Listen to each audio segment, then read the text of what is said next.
Makanya kalau kata ulama Pak, mendengarkan batuknya suami itu lebih besar pahalanya daripada baca Yasin 100 kali. Dengerin dah.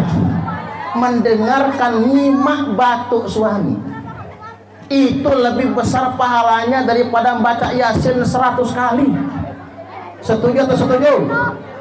Nah, saya terangkan. Suami pulang Yasinan batuk, pengen ke kamar. Ibu-ibu langsung nutup Al-Quran, nggak jadi melanjutkan Yasin karena suami udah batuk kanji dulu Pak. Begitu laki udah kode keras. Ibu-ibu ini paling pintar membedakan mana batuk beneran, mana batuk kanji. Tahu ya Bu? Suami batuk beneran tahu ibu. Nah, kalau Pak Kadis tadi batuk di barusan kan, itu batuk beneran. Tapi kalau batuk kode, ibu-ibu ngerti banget ini kode. Kalau suami sudah ingat selesaikan wakaf di ujung ayat. Nggak usah selesaikan, nggak hatamkan, nggak apa-apa. Tutup Al-Quran, tutup buku Yasin, masuk kamar. Itu lebih utama daripada baca Yasin 100 kali. Gimana Bu? Siap praktek? Siap praktek? Besok malam Jumat soalnya. Wah, tiba malam Jumat, jeng jeng, teng teng teng. Suami ngasih kode, Munaroh, Bang Ocit pulang. Prepet. Ibu-ibu di kode begitu masuk kamar pakai lekton Bu. Sing kelek ketokan. Tapi jangan lupa nyukur bulu kelek. Ini udah bulu kelek panjang ketombean pula. Ini jai-bajai najong beralalah. Dandan yang cantik bedak sekotak habis nggak apa-apa. Minyak wangi dibalur ke tubuh. Begitu suami masuk kamar ya Bu, kaki kanan sejajar dengan badan, kaki kiri ke depan Bu, tumitnya diangkat dikit, tangannya di dada, dagunya naik, matanya melotot. Nah, persis Meriam Bellina. Ini mah boro-boro emak-emak zaman sekarang tidur pakai daster bekas masak tadi pagi, ngulek sambal terasi nggak cuci tangan, main begini-begini aja di bajunya. Begitu di kasur suami mau ikutan tidur kok bau terasi ya. Ngeliat mukanya mata udah belean, ibunya upilan, giginya jigongan, ngiler pula. Ibu-ibu ini kadang-kadang kebalik, pengajian pakai bedak, ke pasar pakai minyak wangi, kondangan pakai lipstik. Tapi ketiban tidur sama lakinya bau balsam, campur autan. Berikut disimak ulasan selengkapnya. Selanjutnya kata Nabi, wa tala'tu fin nari fara'aitu aktsara ahlihan nisa. Aku kunjung ke neraka kata Nabi. Sayangnya aku lihat di neraka kebanyakan penghuninya perempuan. Bu, dengerin ya.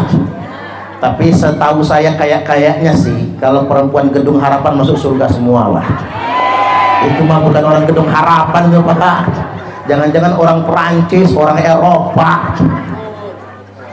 Apa sebabnya perempuan banyak masuk neraka? Satu sebabnya, perempuan mengotori ranjang suaminya. Perempuan kanji bahasanya Pak. Perempuan mengotori ranjang suaminya. Suami pacaran, bini ikut pacaran. Lakinya cewekan, bininya cowokan. Ini zaman gila ini Pak. Kalau zaman dulu mudah-mudahan ya, ibu-ibu ini Pak hebatnya mengapa Indonesia ini wanita-wanita Indonesia dinobatkan sebagai wanita paling hebat sedunia internasional. Wanita Indonesia bantu suami cari nafkah, ya Pak ya. Wanita Indonesia disakiti tetap bersabar, ya Pak ya. Walaupun punya laki hidung belang mata keranjang, udah hidungnya belang matanya keranjang, bajingan tengik juga, saking tengiknya nggak enak lagi dimakan. mau dibuang sayang, nggak dibuang menyakitkan. Demi anak-anak, wanita-wanita Indonesia bertahan berumah tangga bersama suaminya. Ya bayar. Tepuk tangan dulu. Pak Kades. Oh ya, kalau perempuan Gedung Harapan nggak mungkin masuk neraka. Ya kan memang zaman dulu begitulah memang wanita-wanita Indonesia, Pak. Gaya manapun sakit hatinya, hancur gara-gara suami, dia bertahan, Pak. Itu sungguh luar biasa. Inilah tangguhnya wanita-wanita Indonesia. Kemudian yang berikutnya Bapak Ibu, yang saya maksud tadi mengotori ranjang suami tadi, ya tadi mungkin niatnya bales. Lo bisa cewekan, gua juga bisa cowokan. Jangan Bu, kejahatan gak boleh dibalas dengan kejahatan, ya Mbak ya. Jangan Bu, hancur hidup ini kalau begitu modelnya. Kembalikan kepada Allah, yakinlah suami nakal kayak manapun suatu hari nanti dapat hidayah dia. Ada nggak sih suami yang kayak gitu? Jangan-jangan di sini lagi ya. Allahu Akbar, harus bersabar, kuatkan iman kita, kuatkan hati kita. Dan juga bapak-bapak, jangan ganggu bini orang, Pak. Apa kata orang di medsos? Laki-laki yang rajin mencium istrinya relatif lebih panjang umur dibandingkan dengan laki-laki yang mencium istri tetangganya. Betul nggak kira-kira? Bacok orang jangan macam-macam, Pak. Nah ini penting kita garis bawahi. Yang kedua, mengapa banyak perempuan masuk neraka? Karena perempuan kurang syukur dengan suami. Bu, mau masuk surga enggak? Syukur sama suami. Dikasih suami uang belanja 30 juta sebulan, nerimo. Ya iyalah kalau segitu mah. Lagi pula begini Pak, jadi suami jangan pelit sama istri. Ya enggak Bu? Ibu-ibu ini sebel kadang suaminya pelit. Sekali-kali Pak yang mesra panggil istri, Mama. Ada apa Papa? Sini dulu Mama. Nah masuk istri, duduk Mama. Bapak-bapak rogoh kantong, ngeluarnya aja gak seret. Ternyata duit 15 juta. Banting di meja, jeler. Ini uang apa Bapak?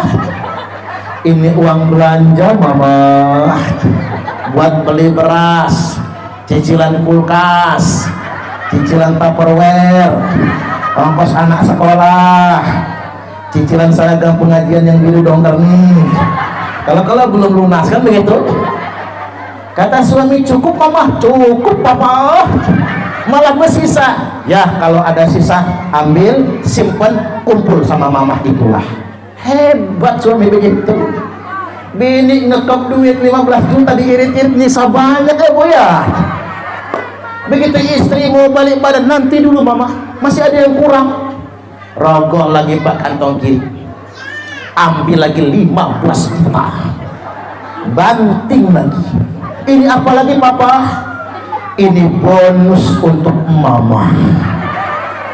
Agak drama Pak, capek Mama masak, capek Mama ngurus anak, ngelayan Papa. Ini bonus 15 juta. Berangkatlah ke Mall Bumi Kedaton, ke Transmart, ke Bambul Kuning. Jangan pulang kalau nggak habis Mama. Pak semangat istri. 15 juta uang belanja, 15 juta bonusnya, mau nggak Bu?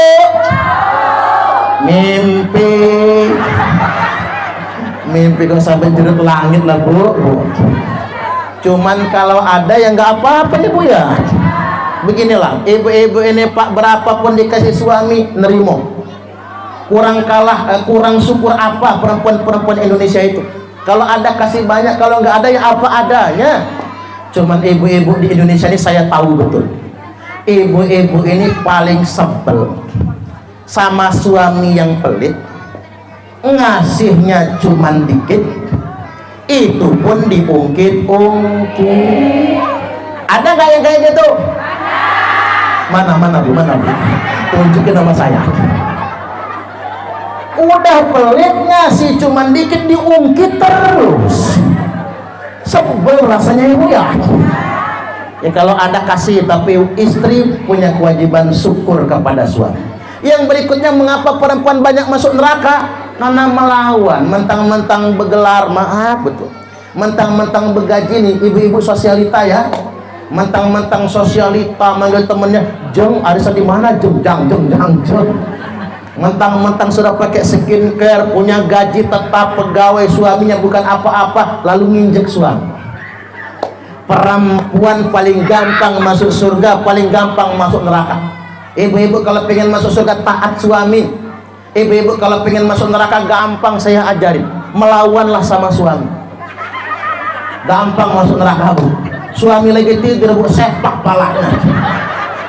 Gratis masuk nerakanya. Ya enak ngajarin kalau mau masuk neraka, betul ya Pak ya. Perempuan itu walaupun kerudungnya nyengser di tanah, saking panjangnya kerudungnya tuh halaman nggak pakai sapu lagi, pakai kerudungnya itulah.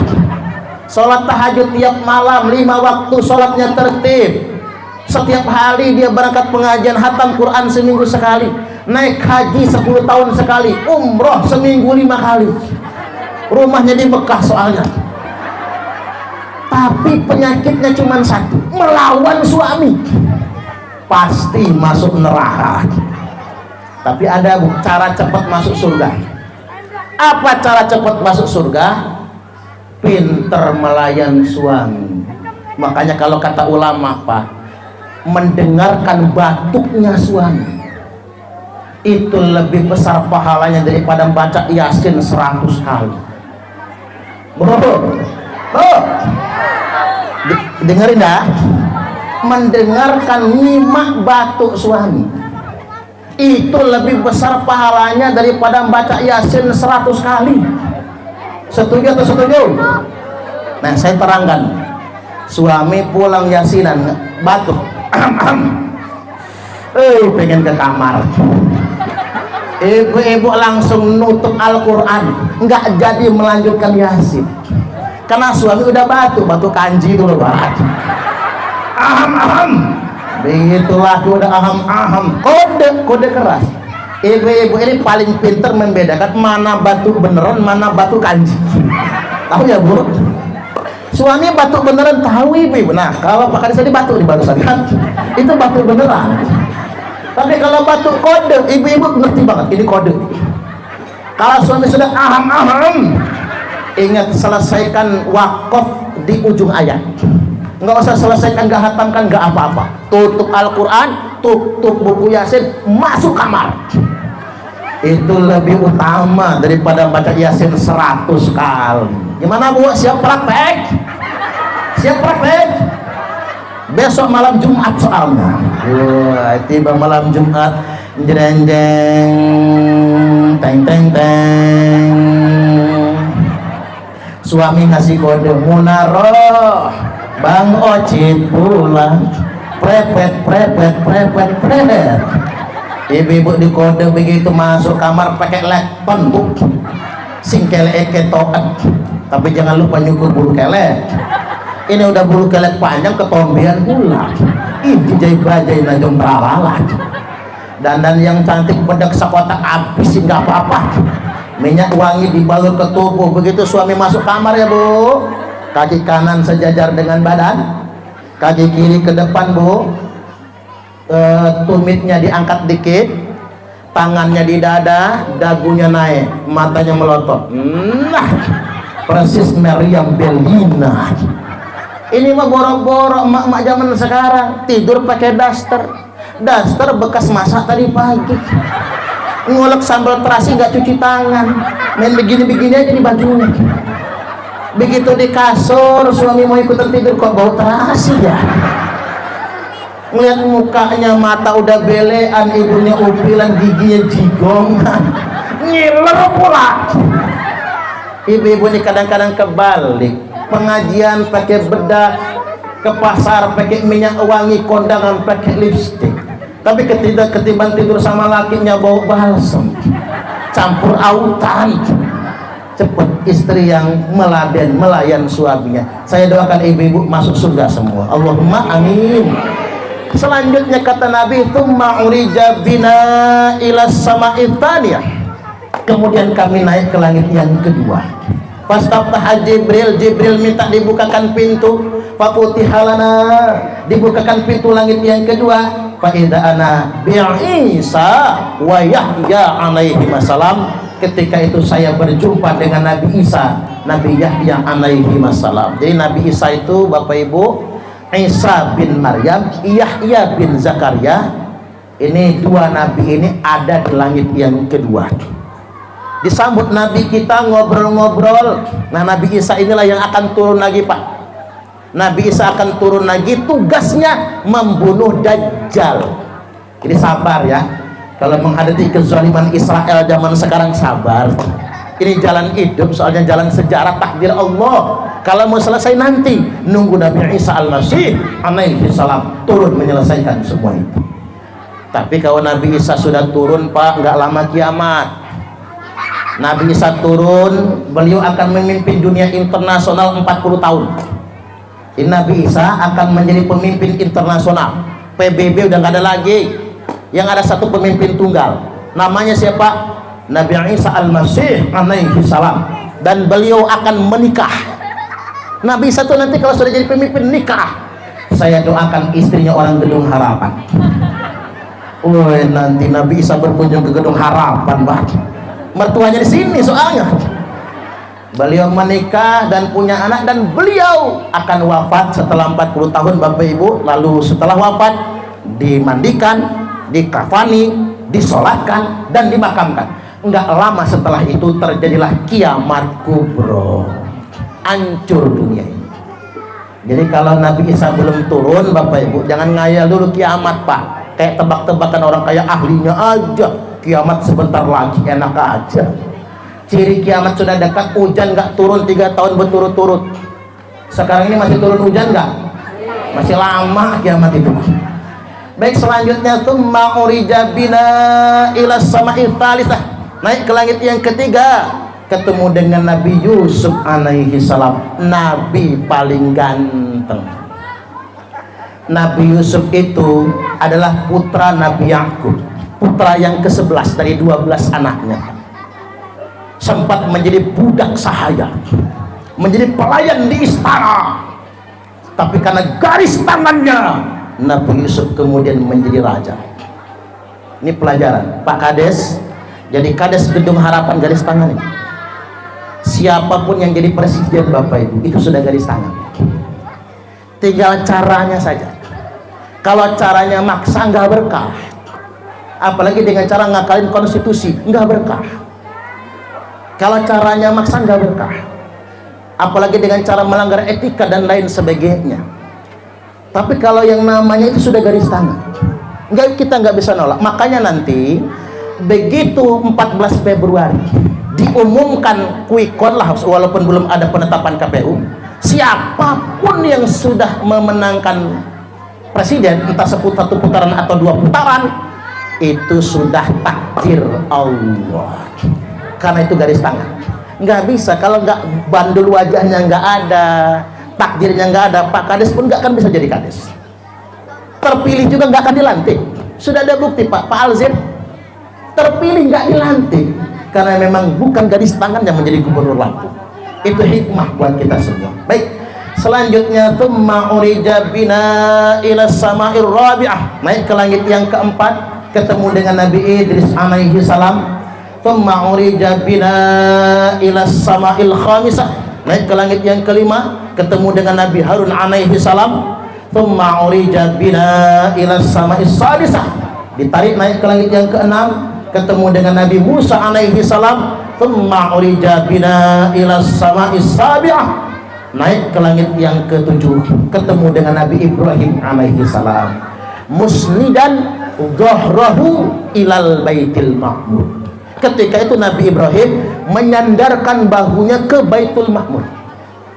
Baitul Ma'mur itu adalah sebuah tempat berupa pintu gerbang untuk masuk ke alam yang lebih luas daripada langit dan bumi, lebih luas dari bumi yang kita tempati sekarang, lebih luas daripada 7 lapis langit. Itu Baitul Ma'mur. Masuk malaikat lewat pintu Baitul Ma'mur itu setiap harinya sab'una alfa malaikat, 70.000 malaikat, wala ya'uduna ilaih, yang malaikat itu nggak pernah balik belakang lagi. Tiap hari masuk 70.000 malaikat. Makhluk Allah ini jelasnya bang, nggak pernah balik ke belakang lagi, saking banyaknya malaikat itu. Setelah itu kata Nabi, tsumma dhahaba bi ila sidratil muntaha, lalu saya dibawa ke sidratul muntaha. Sidratul muntaha itu apa? Kampung malaikat. Ini buat anak-anak, nanti kalau ditanya pak gurunya, sidratul muntaha itu apa nak? Kata guru-gurunya, kampung malaikat. Banyak betul malaikat, la ya'lamu adadahum illallah azza wa jalla. Tidak ada yang bisa nyensus jumlah malaikat kecuali cuman Allah yang tahu hitungannya. Sebanyak-banyak penduduk bumi ada sensus penduduk, bisa diukur jumlah penduduk kita. Indonesia ini dapat bonus demografi yang luar biasa Pak. Sekarang saja sudah 270 juta jiwa penduduk Indonesia ini, tapi malaikat tidak bisa dihitung sama sekali. Selesai itu kata Nabi, beliau diangkat naik ke atas. Kata Jibril, Muhammad, Bo, harus dipanggil, mak tidur Pak kalau nggak dipanggil. Bo, kata Jibril, Muhammad, sampai sini kita. Kamu lanjut naik lagi, saya nunggu di sini. Oi Jibril, kata Nabi, takut saya. Temenin. Innaka akrama alallahi minni, engkau lebih dimuliakan Allah daripada saya. Hanya kamu Muhammad yang boleh naik ke atas, jangankan malaikat yang lain, kata Jibril, saya aja nggak boleh naik ke atas. Tuh Pak, kalau pengen tahu saking istimewanya Nabi kita, nggak ada Nabi yang bisa naik ke atas, tidak ada malaikat satupun termasuk Jibril yang boleh naik ke atas. Yang boleh cuma Nabi kita naik ke atas. Kalau cara orang sekarang naik lift Pak, naik lift ditarik ke atas ke tempat yang paling tinggi sekali. Nabi menghadap Allah. Disitulah sahabat penasaran, Nabi, Tuhan kayak mana wujudnya? Kan ngadep Allah langsung itu. Nabi nggak berani membicarakan zat, gila Pak kalau bicara zat itu. Apa jawab Nabi? Falamma ra'aitul 'arsy wajadtu awsa'u min kulli syai'. Ketika aku melihat aras, singgah sananya Allah, singgah sananya saja lebih luas dari segala sesuatu. Jangan pernah bicara zat Allah, kita akan gila kalau melakukannya. Nabi nggak berani bicara zat Allah, hanya bicara arasnya saja Pak. Baru Nabi kemudian duduk iftirash. Duduk iftirash itu Bapak Ibu duduk tahiyat awal. Nabi baca tahiyat, at-tahiyatul mubarakatus sholawatut thayyibatul lillah. Itulah ucapan nanti menghadap Allah.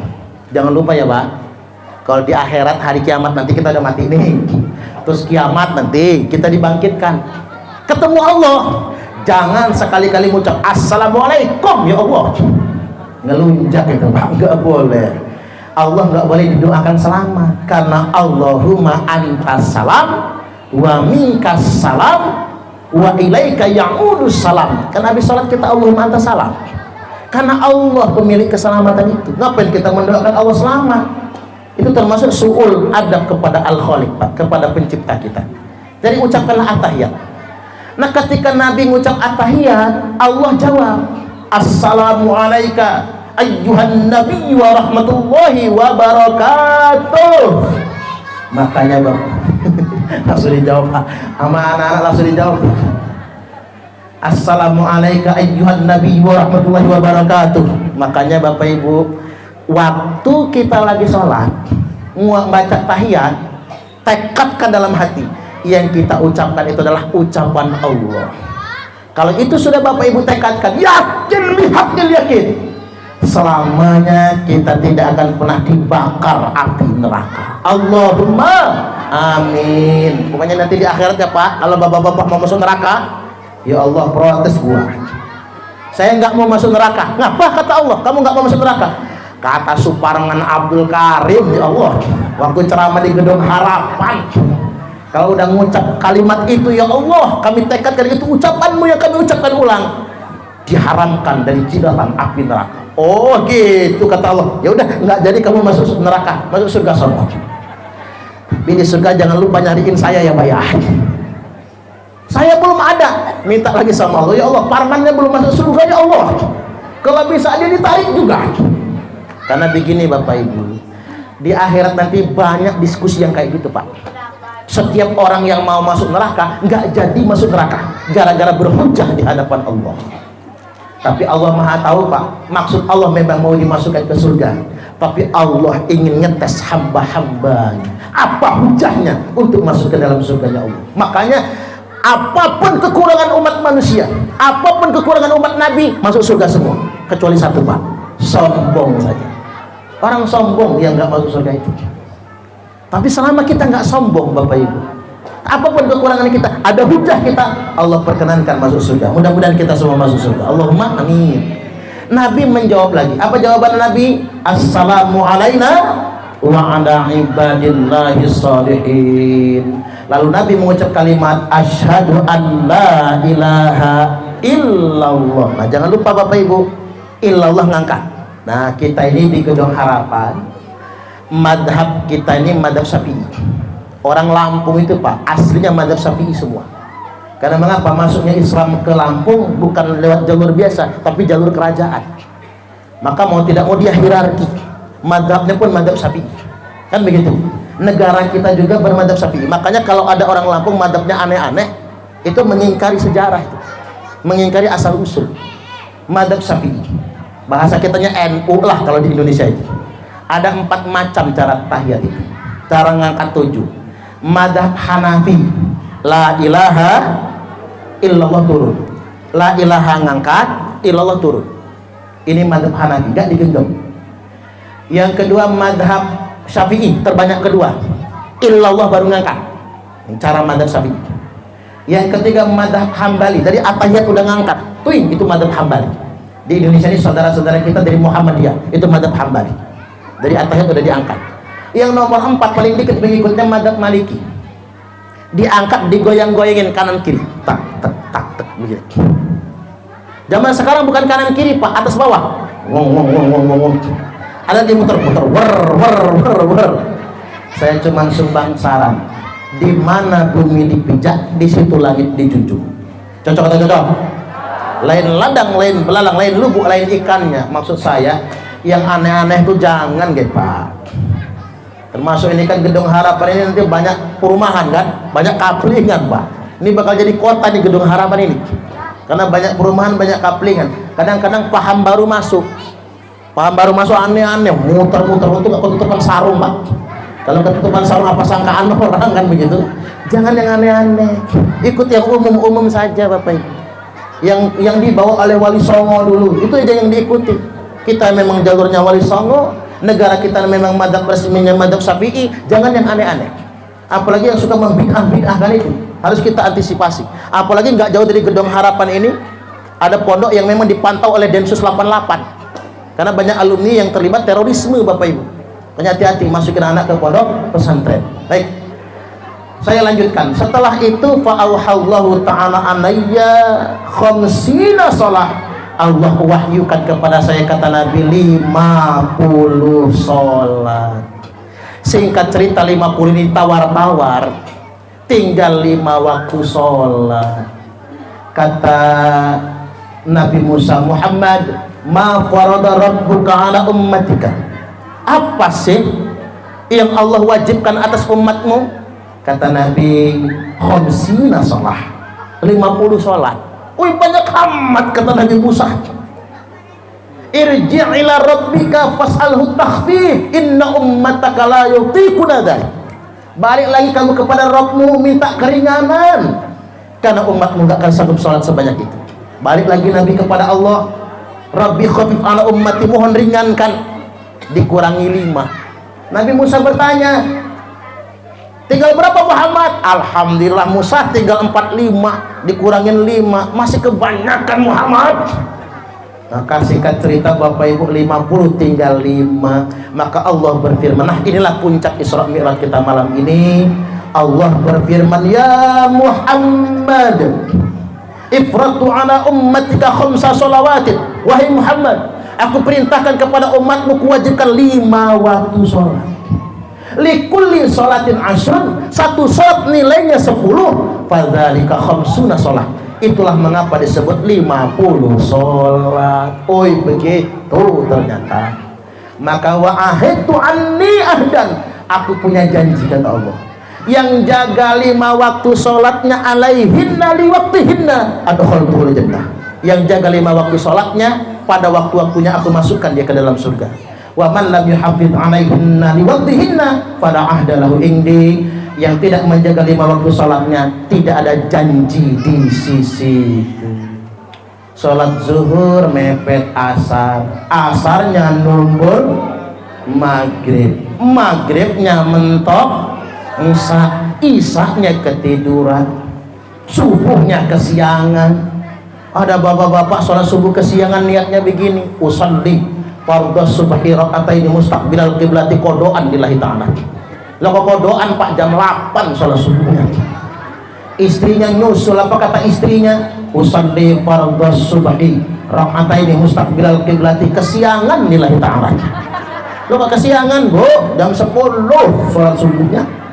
Anak kita niru, apa kata anaknya? Usalli fardhas subhi wal dhuhri wal asri wal maghribi wal isya'i kroyoan oplosan lillahi ta'ala. Hancur sholatnya di oplos. Orang Jakarta lebih hebring, subuh maraton, zuhur ke salon, asar main badminton, maghrib mainin handphone, isya nonton sinetron, mati kena Smackdown malaikat Israel. Jaga sholat.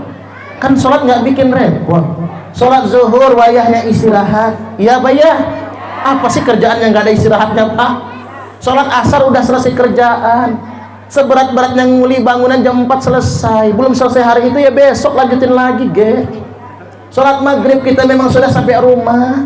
Sholat isya kita mau istirahat. Bisa kita berjamaah maghrib isya di masjid lalu pulang istirahat. Subuh memang wayahnya bangun.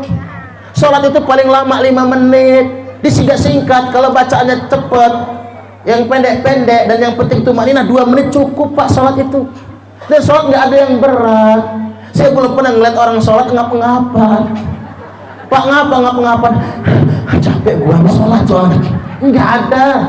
Orang kerja capek banyak, ceramah capek, ya saya ini capek ceramah itu Pak, pegel badan itu, kadang-kadang masuk angin. Makan capek banyak, ibu-ibu habis bakso 5 mangkok, nggak bisa bangun dengan macam-macam Bu. Tapi sholat itu nggak berat. Jagalah sholat cuma 5 waktu ya Pak. Jadi lama-lamain cuma 5 menit, ya kita hidup berkah, keluarga berkah, anak-anak juga berkah, rezeki juga berkah, usaha juga berkah, dunia kita selamat, akhiratnya masuk surga. Allahumma amin, amin ya rabbal alamin. Baik, itu saja, nggak usah lama-lama Pak. Kalau ada sumur di ladang, bolehlah kita menumpang mandi. Kalau ceramahnya masih kurang, yang ngundang lagi. Jadi satu pantun lagi nih Pak.